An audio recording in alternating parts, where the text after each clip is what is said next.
স্পেনের প্রায় 20,000 বাংলাদেশিদের বসবাস, এর মধ্যে প্রায় 10,000 কাতালোনিয়ায় বসবাস করেন।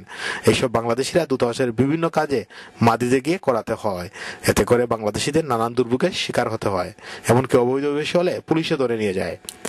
যারা আমরা ইলিগাল আছি সবার এই পাসপোর্ট নবায়নের জন্য, নতুন পাসপোর্টের জন্য, বিশেষ করে বৈধ বার্থ সার্টিফিকেট পুলিশ ক্লিয়ারেন্সের জন্য মাদ্রিদ চলে যেতে হয়। এখান থেকে প্রায় 8 ঘন্টা লাগে, 8 ঘন্টা, এবং পুলিশের অনেক হয়রানি হয় বাস স্ট্যান্ডে। এখানেও বাস স্ট্যান্ডে অনেক হয়রানি হয়, পুলিশের হয়রানি। 3 মাস অন্তর একবার বার্সেলোনা কনসুল সার্ভিস দেওয়া হয়, যা একবারে অপ্রতুল। আর তাই বার্সেলোনা স্থায়ীভাবে কনসুল সার্ভিস দেওয়ার জন্য বাংলাদেশ সরকারের প্রতি জোর দাবি জানিয়েছেন কমিউনিটি নেতৃবৃন্দ। স্পেনের বার্সেলোনা এবং সান্তা কলোমায় আমরা অনেক বাংলাদেশিরা বসবাস করি। এখানে স্থায়ীভাবে কনসুলার সার্ভিসের প্রয়োজন। বাংলাদেশ সরকারের কাছে অনুরোধ করছি আমাদের এই বার্সেলোনাতে স্থায়ীভাবে কনসুলার সার্ভিস দেওয়ার জন্য।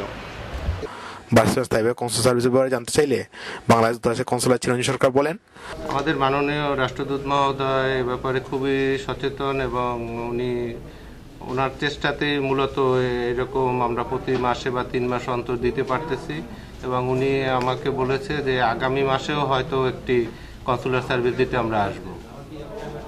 দিনব্যাপী কনসুলার সার্ভিস অনুষ্ঠানে বিপুল সংখ্যক বাংলাদেশিরা উপস্থিত ছিলেন। রূপচাঁদ দাস, রূপক, বাংলা টিভি, বার্সেলোনা, স্পেন।